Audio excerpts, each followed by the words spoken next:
Vamos ler o texto, meus queridos irmãos, de Romanos, capítulo de número 5.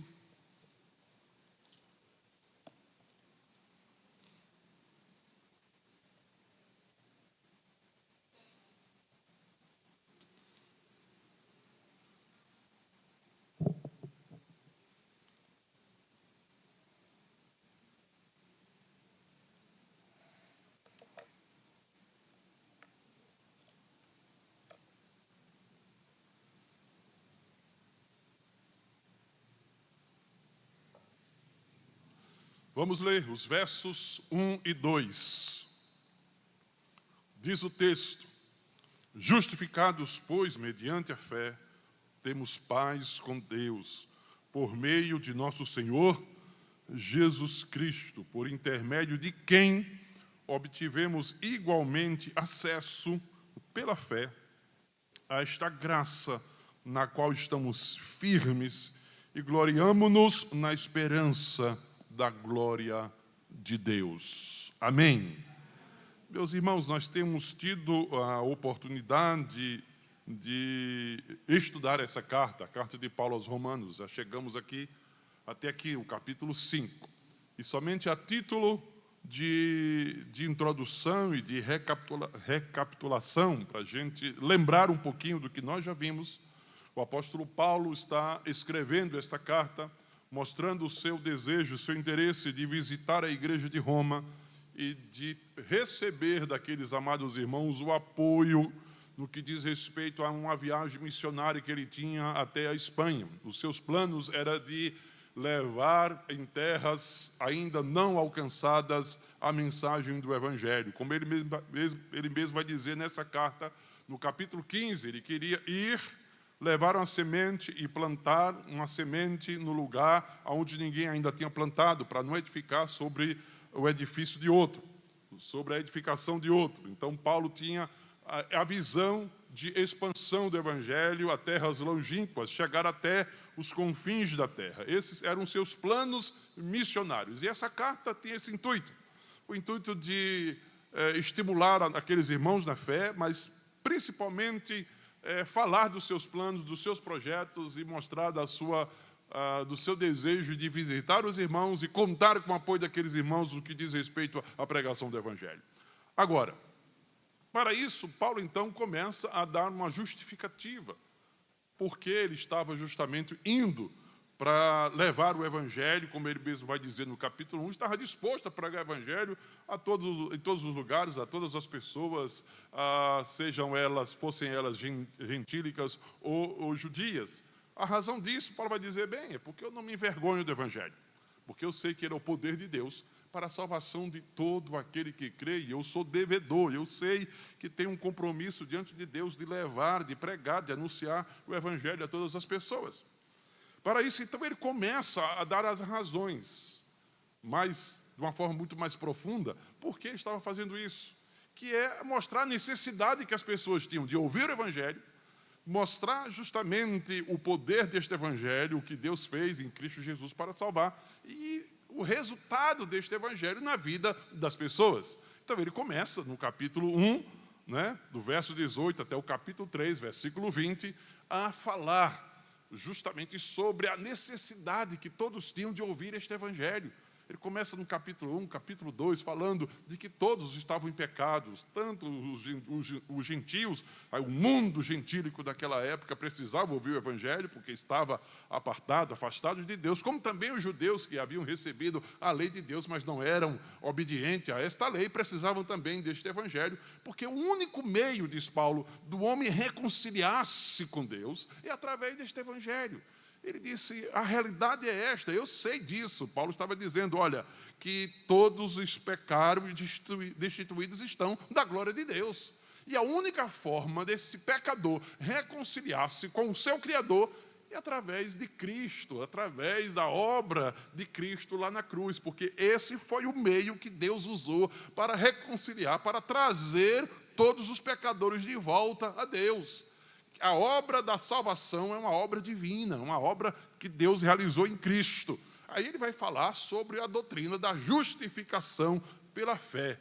utilizando um termo tirado da época do tribunal, aí ele vai dizer, o homem, para se apresentar diante de Deus, o reto juiz, a única forma, como ele não tem justiça própria, é justamente tomando a justiça de Cristo sobre si, recebendo a obra que Cristo fez no Calvário por ele, o que ele chama de justificação pela fé. E ele dá uma série de provas, no capítulo 2, no capítulo 4, de que, de fato, é assim que Deus opera.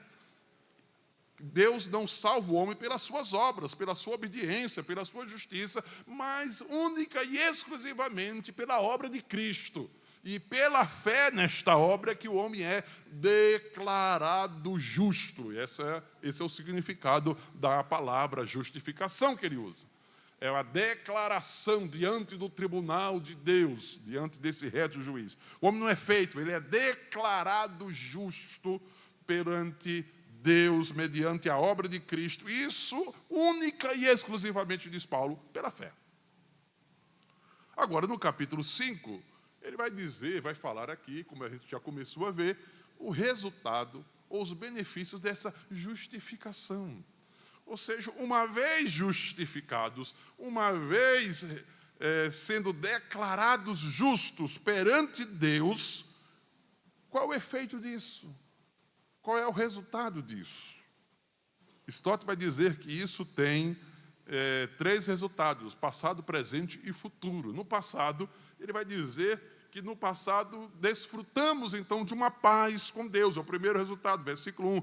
Justificados, pois, mediante a fé, ele diz, temos paz com Deus. Alcançamos paz com Deus por meio de nosso Senhor Jesus Cristo. E esta não é uma paz emocional, essa é uma paz judicial. Porque não é a questão de emoção, é questão de não sermos mais inimigos de Deus, não sermos mais tratados como adversários de Deus, mas estarmos agora em um relacionamento correto com Deus. Desfrutamos de paz com Ele. Deus não é mais inimigo, Deus agora é amigo. Deus não é mais adversário, Deus agora nos trata, nos recebe como filhos na sua presença. Então ele diz, desfrutamos de paz. A ira que antes estava sendo acenada sobre nós, derramada sobre nós, como ele diz lá no capítulo 1, versículo 18, ele diz, a ira de Deus está sendo manifesta no céu contra toda a impiedade dos homens que detêm a justiça por causa dos seus pecados. Então Paulo vai dizer, essa ira agora cai sobre Cristo e já não temos mais a ira de Deus sobre nós, mas gozamos de um novo relacionamento com Deus. No presente, o que nós vamos ver hoje aqui no versículo 2, Paulo justamente vai colocar, dizendo que, como resultado, nós temos o que ele vai chamar de acesso a Deus, acesso à graça, como ele coloca aqui. Temos acesso à graça. Então, aqui nesse versículo, Paulo vai justamente revelar 3 aspectos transformadores também, que a justificação em Cristo nos proporciona. E como diz Stott, isso no aspecto presente, que é justamente uma nova posição, uma nova situação e uma nova condição que nós vamos ter diante de Deus em Cristo. Vamos então explorar um pouquinho aqui este verso 2. Hoje eu vou ficar somente na parte A deste verso. Eu não vou muito longe, porque eu quero gastar apenas alguns minutos aqui neste versículo com você.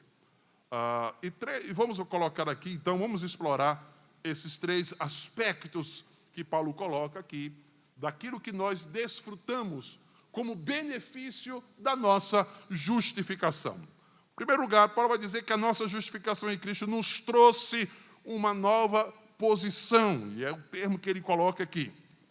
Ele diz, por intermédio, falando de Cristo, ele diz, de quem obtivemos, alcançamos ou recebemos, ele diz, igualmente, acesso, essa é a palavra. Temos acesso. A palavra tem o sentido de entrada, de ser apresentado, esse é o sentido original. Essa palavra grega, como vai dizer William Barclay, que essa palavra tem 3 significados, eles são bem interessantes. O primeiro significado é que essa palavra significa uma introdução, uma apresentação a uma realeza. Imagine alguém que está sendo apresentado diante de um rei. Então, ele é levado por outra pessoa e apresentada diante do rei. Então, esse é o sentido da palavra.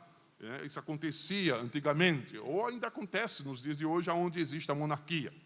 O segundo sentido também, ou o segundo uso desta palavra original, dessa palavra entrada ou acesso, tem o sentido de alguém que se aproxima de uma divindade para apresentar o seu culto, alguém que é apresentado, que se chega a essa divindade por meio de um sacerdote. E o terceiro sentido também da palavra, o terceiro uso desta palavra é quando o navio ele chegava no porto, ele aportava, então tinha entrada no porto, tinha acesso ao porto, dando a entender que ali chegou no lugar seguro. Então descreve justamente a chegada de um navio em um porto para ancorar, para poder então ali descansar, usando esse termo das suas viagens, dos temporais da vida. Pois bem, e aqui nós podemos então pensar e extrair três grandes verdades, que por isso Paulo vai usar esta palavra. Em primeiro lugar, Paulo vai dizer que é Jesus que nos introduz, quando ele diz aqui por intermédio de quem nós alcançamos acesso ou entrada, ou somos apresentados a quem? À presença de Deus. Então, Paulo está dizendo que Cristo nos introduz à presença desse Rei dos Reis, do Senhor. É Cristo que nos proporciona um acesso contínuo à presença de Deus. Lembremos que isso não era privilégio de todos. No contexto judaico, somente o sumo sacerdote tinha acesso a esta presença de Deus. Ali no mundo gentílico, ninguém tinha acesso a esta presença de Deus. Essa presença de Deus não era desfrutada. Então era algo novo que Paulo estava trazendo, dizendo agora em Cristo nós temos acesso, é Ele que nos toma pela mão e nos leva e nos adentra a esta presença de Deus. E aí é interessante notar que o termo usado, o tempo aqui, indica, meus amados irmãos, justamente um tempo que nós não tínhamos e que passamos a ter. Esse é o sentido aqui no grego. A segunda coisa é que, uma vez justificados, nós agora não apenas temos uma aproximação ocasional com Deus, mas nós vivemos constantemente na sua presença, desfrutando da sua presença. Não é apenas um súdito que se chega diante de um rei para uma audiência, mas na verdade nós somos filhos que desfrutam continuadamente da presença do Pai. Também essa ideia, nós não somos aquele que chegou para uma audiência, mas somos aquele que adentra a presença de Deus todo o tempo para adorar a Deus livremente. E isso tudo através de Cristo.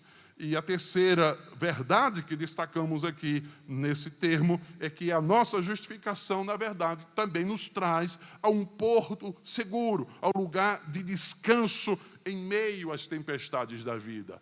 Vivemos neste mundo, andamos neste mundo, estivemos neste mundo à deriva, sendo assolados pelos vendavais. Mas um dia, quando Cristo nos alcançou, quando Jesus nos abraçou, Ele nos trouxe para um lugar de descanso, aonde agora, diante de Deus, na presença de Deus, desfrutamos dessa segurança. Em Deus, em Cristo Jesus, na presença de Deus, continuadamente, eu e você estamos seguros na presença dEle. Temos acesso, temos entrada na presença do Senhor. Então, essa é a primeira grande verdade. A nossa justificação em Cristo nos trouxe a essa posição. Que posição? Temos entrada, temos acesso à presença de Deus. Temos agora somos dignos, como Paulo vai dizer aos Colossenses, de entrar nesta presença do Senhor. A segunda verdade aqui, que podemos extrair desse verso, é que a nossa justificação em Cristo nos trouxe a uma nova situação. Porque ele disse que nós temos igualmente acesso pela fé, aí ele diz, a esta graça. A esta graça. E Paulo está se referindo não apenas aqui à graça da justificação, mas também à graça da presença divina. Porque nós fomos impedidos pelo pecado de adentrar a presença do Senhor. Mas agora nós podemos viver debaixo do contexto da graça. o termo graça realmente se refere a esse favor imerecido, como nós sabemos, um favor imerecido da parte do Senhor. Mas não apenas um ato isolado, não. Não recebemos a graça um dia e pronto, absolutamente. Mas é uma esfera contínua na qual nós vivemos. Então, é toda uma situação. Nós recebemos a graça salvadora e vivemos debaixo desta graça. É o que Paulo está dizendo. Temos acesso a esta graça. Por que esta graça? Porque a graça, meus amados irmãos, é dela que provém todas as bênçãos de Deus sobre a nossa vida. Nós desfrutamos das bênçãos do Senhor, não apenas da bênção da salvação, mas das bênçãos decorrentes dessa salvação, justamente por causa desse estado em que vivemos agora, de estado de graça.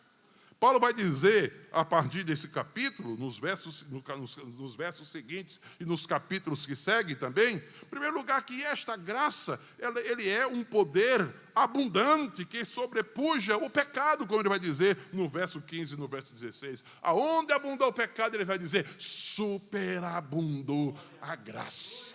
A graça vai ser abundante sobre a nossa vida diariamente. No capítulo 6, no verso 1 e 2, ele diz que a graça, ela não é licença para pecar, como alguns vão advogar, mas ele vai dizer que ela é o poder transformador de Deus para uma vida nova. Ele diz que não devemos viver, não devemos abusar da graça, porque estamos debaixo da graça, não devemos então pecar licenciosamente, mas vai dizer que justamente é a graça que nos capacita a viver em novidade de vida. Por quê? Porque a graça é essa nova ordem sob a qual nós agora vivemos. Ele diz, não estamos debaixo da lei, diz ele no verso 16, no verso 15 do capítulo 6. Mas não estamos debaixo da lei, mas debaixo da graça. Porque a graça não apenas cobra de nós, mas a graça nos dá o poder para aquilo que ela está cobrando, para que a gente faça. Não somos controlados pelo pecado ou pela lei, mas somos capacitados por esta graça a viver em submissão, a viver em serviço a Deus, como ele vai colocar no capítulo 6. Isso quer dizer, meus amados irmãos, que a graça, a justificação nos trouxe para uma nova situação. Vivíamos na escravidão do pecado e agora estamos debaixo da graça. Somos livres do pecado. Vivíamos debaixo do jugo da lei e agora estamos debaixo da graça. A graça de Deus não é licença para pecar, mas é o poder que flui na nossa vida, mediante a ação do Espírito de Deus, para que possamos andar em novidade de vida. É uma nova situação. A justificação nos trouxe isso. Como ele vai dizer, temos acesso a Deus, temos acesso a esta presença, mas temos acesso a esta graça, a fonte de todas as bênçãos de Deus na nossa vida. E por fim, na nossa justificação em Cristo, meus amados irmãos, recebemos também uma nova condição. Uma nova condição. Porque ele vai dizer neste verso, diz, por intermédio de que obtivemos igualmente acesso pela fé. A esta graça na qual ele diz, na qual estamos firmes. Esta expressão, na qual estamos firmes. Literalmente, postos de pé. Esse é o sentido original da palavra, literalmente, postos de pé. A expressão aqui indica justamente uma ação concluída, com efeitos contínuos. Ou seja, a ideia é, fomos salvos e permanecemos salvos. Esta é a ideia. Né? Fomos salvos, uma ação que já foi feita, concluída, porém, que tem efeitos contínuos. Fomos justificados, mas permanecemos justificados. Quem foi justificado não deixa de o ser. Fomos colocados na graça e continuamos firmes nesta graça. E aqui nós destacamos duas implicações, meus irmãos. Em primeiro lugar, é que se estamos postos em pé, firmes nesta graça, firmes no Senhor, isso implica que a salvação e a vida cristã não dependem dos nossos esforços, mas da fidelidade de Deus, meus irmãos. E aqui a gente precisa, outra vez, lembrar disso. Lembrar que a gente é salvo pela graça e a gente se mantém debaixo dela. Ninguém é salvo pela graça para viver a vida cristã pelos seus próprios esforços. Absolutamente. Absolutamente. A salvação e a vida cristã não dependem dos nossos esforços, mas depende da fidelidade de Deus, do poder de Deus. Estamos firmes, da qual estamos firmes, a firmeza. Como é que eu sei que eu vou permanecer firme até o fim? É a pergunta. Como é que eu sei que eu vou continuar firme? Como é que eu sei? Porque é a graça que nos alcançou, é a mesma graça que nos garante a certeza da nossa salvação. E aí, a segunda coisa que temos como implicação dessa verdade é que, em um mundo de incertezas, a firmeza na graça nos transmite segurança e consolo. Aconteça o que acontecer na nossa vida, fique certo de uma coisa: você não vai se desviar da fé. Essa é a convicção que a gente pode ter. Não importa o que venha, não interessa. Os problemas, o que virá amanhã, as lutas que você vai passar, as dificuldades que você vai ter. Não pense nisso. Aconteça o que acontecer, como a gente diz no espanhol, passe o que passe, né? Passe o que passe. Aconteça o que acontecer na sua vida, fique certo de uma coisa: você vai estar de pé. As lutas vão vir, os temporais vão surgir, o vendaval vai vir, os rios as águas vão subir, tentando naufragar você, o vento forte vai soprar, o fogo vai arder em sua volta, mas tem uma coisa que você tem como certa, é que no final de toda a luta, você vai estar de pé. Você vai estar de pé. Levante-se quem quiser contra você, você vai estar de pé. Essa é a convicção e a certeza que Paulo está dizendo. Isso ele vai colocar no capítulo 8, a partir do verso 31, mostrando justamente que, se Deus é por nós, quem será contra nós? Ninguém pode nos deserdar, ninguém pode tirar de nós o que Deus nos deu, né? Ninguém pode mudar esse quadro da nossa salvação, ninguém pode riscar o nosso nome do livro da vida, ninguém pode chegar lá no céu e tirar a nossa justificação que Deus nos deu em Cristo Jesus, porque temos um advogado lá, advogando a nossa causa, e aí ele vai dizer: eu quero saber quem é que vai se levantar contra nós, quero saber quem é que vai remover a gente do amor de Deus. Aí ele vai dizer: nem profundidade, nem altura, nem fome, nem nudez, nem perigo, nem espada, nem qualquer outra criatura poderá separar-nos do amor de Deus que está em Cristo Jesus. Aí ele diz: em todas estas coisas temos essa convicção. De o quê? De que somos mais do que vencedores. Não somos mais do que vencedores porque não enfrentamos essas coisas. Ao enfrentarmos essas coisas, somos o mais do que vencedores, porque nada vai alterar a nossa salvação, a nossa situação diante de Deus. Amém, queridos? Meus irmãos, deixa eu só fazer aqui 3 rápidas aplicações desse texto da nossa vida. Meus irmãos, quando nós olhamos para esse texto, onde Paulo diz que nós temos, através de Cristo, esse acesso a Deus, essa entrada na presença do Senhor, a pergunta, meus irmãos, é: temos valorizado isso? Será que a gente tem utilizado esse acesso? Nós temos buscado a Deus em oração o quanto devemos, temos cultivado esse relacionamento íntimo com Ele, como nos foi alcançado, como nos foi outorgado, como nos foi dado.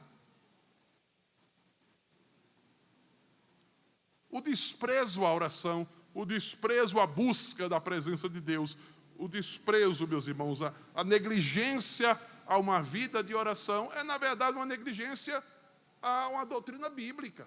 É desprezar o que Cristo fez por nós. É não valorizar o que nós temos em Cristo. O que é que nós temos em Cristo? Ele está dizendo: acesso à presença de Deus. Vá lá e entre com ousadia, como diz o autor aos Hebreus. Tem acesso, você agora pode. Antes nós não podia não, mas agora pode. Lembra do moço da viagem de navio? Uma longa viagem. Não tinha muitos recursos para a viagem. Somente para a passagem era o dinheiro que ele tinha suficiente para comprá-la. Comprou a passagem, viagem longa, comprou a passagem. Não tinha muita coisa, muito dinheiro para gastar na viagem. Comprou algumas bananas, ainda de vez guardou na sua bagagem. Pelo menos de fome não morro. E assim embarcou. E na viagem longa de navio, os colegas de viagem sempre chamavam na hora das refeições, diziam, vamos descer para o restaurante do navio, vamos almoçar, vamos fazer tomar o café da manhã, o nosso jantar. E ele sempre dava uma desculpa, disse, não, vá na frente, depois eu vou, vá na frente, depois eu vou. E sempre comendo ali a bananinha dele, escondido de todos, com vergonha, porque não tinha dinheiro para pagar o almoço, as refeições naquele navio. Já próximo, último dia da viagem, um colega disse, rapaz, eu percebi que você nunca faz as refeições com a gente. Você está comendo o quê, rapaz? O que está acontecendo? E aí ele disse, eu vou abrir meu coração para você, porque eu não aguento mais. Eu só tinha o dinheiro da passagem para essa viagem. Eu não tinha dinheiro para gastar nesse restaurante do navio. E eu passei a viagem todinha comendo banana. Já não aguento mais, graças a Deus que a gente chegou ao fim da viagem. Ele disse, você foi tolo, comeu banana porque quis. Porque quando você comprou a passagem, já estava incluso no bilhete da passagem todas as refeições da sua viagem. O que Cristo comprou por nós, irmãos, e comprou para nós? A gente não precisa pagar mais nada. Né? Tudo já foi comprado por Ele. Tem gente vivendo só de banana porque quer. Mas pode usufruir muito mais da presença de Deus. Você pode ter muito mais da presença de Deus na sua vida. Você pode adentrar a presença de Deus o dia e a hora que você quiser. Porque isso lhe foi outorgado, lhe foi dado através da obra de Cristo, através da sua justiça, da sua obra, através da justificação. Você agora foi apresentado diante de Deus como filho dele. E você vive mendigando da presença de Deus porque você quer. Tem valorizado? Segundo, devemos, irmãos, aqui reconhecer esta nossa posição diante de Deus. E entender, meus irmãos, que esta graça que abre a porta para todas as bênçãos não são os nossos méritos. Isso implica em quê? Em primeiro lugar, em gratidão a Deus. Devemos viver gratos por aquilo que o Senhor nos deu. Senhor, muito obrigado pela sua graça. Hoje o dia, Senhor, vai ser abençoado, sabe por quê? Não é porque eu mereço, mas por causa da sua graça. Senhor, eu vou desfrutar de um dia abençoadíssimo, porque o Senhor é gracioso. Como diz o salmista, bendito seja Deus que não me rejeita a oração e nem afasta de mim a sua graça.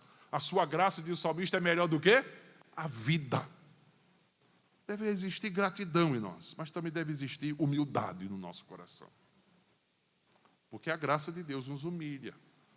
Tudo que temos, não temos por causa dos nossos méritos, mas por causa da graça e da bondade do Senhor. Humildade.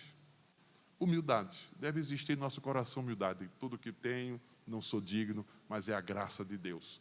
Você tem isso, você tem aquilo, alguém pode olhar para nós e apontar assim, e você vai responder o quê? Não mereço nada, mas Deus é gracioso, Deus é bondoso, e em Cristo Jesus tem derramado abundante graça sobre a minha vida. Humildade.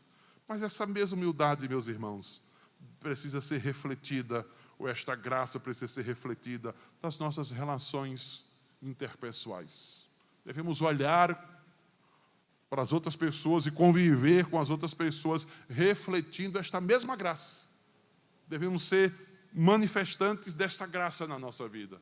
Devemos refletir a graça de Deus. Se o Senhor foi gracioso para conosco e nos abençoa com a sua graça, como estamos tratando os demais?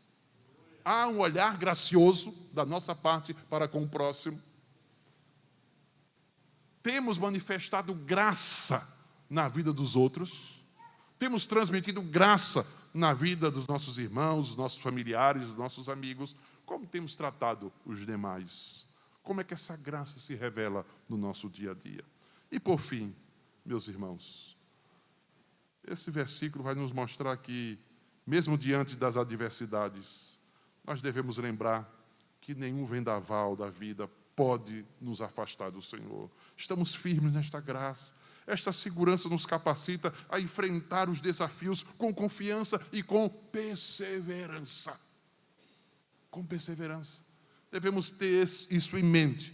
Eu não nasci para fracassar na fé. Eu não nasci para naufragar na fé. Deus não me converteu, não me salvou para ser o náufrago na fé. Eu não vou me desviar na fé. Por que você tem essa convicção? Porque eu estou firme pela graça de Deus. A graça que me salvou é a graça que me mantém, é a graça que me sustenta. E eu vou chegar lá em nome de Jesus. Amém, meus amados irmãos? A justificação em Cristo transforma completamente a nossa relação com Deus agora. Ela nos concede uma nova posição de acesso direto ao Pai. Aproveite isso, ore mais, tenha mais tempo com Deus, passe mais tempo com Deus, busque mais a presença de Deus. Você tem o que o mundo não tem. Nos coloca numa situação de contínua, de graça, nos estabelece firmemente nessa condição. Ou seja, nunca pense que coisas boas não vão acontecer na sua vida. Vão acontecer, porque você está debaixo da graça divina, está debaixo da graça de Deus. E Paulo vai dizer no capítulo 8, que aquele que não poupou o seu próprio filho, antes por todos nós o entregou, porventura não nos dará ele graciosamente todas as coisas? Todas as bênçãos de Deus chegam a nós mediante o canal da graça divina. Então, aproveite, receba, receba o que Deus tem para a tua vida. Creia que de fato é assim, como ele diz, mediante a fé. Mediante a fé. Meus irmãos, que possamos viver à altura desses privilégios, buscando a Deus com confiança, reconhecendo sua graça em nossas vidas e permanecendo firmes nesta fé, independente de quê? De qualquer circunstância. Venha o que vier, eu vou estar de pé na presença do Senhor. Amém, queridos?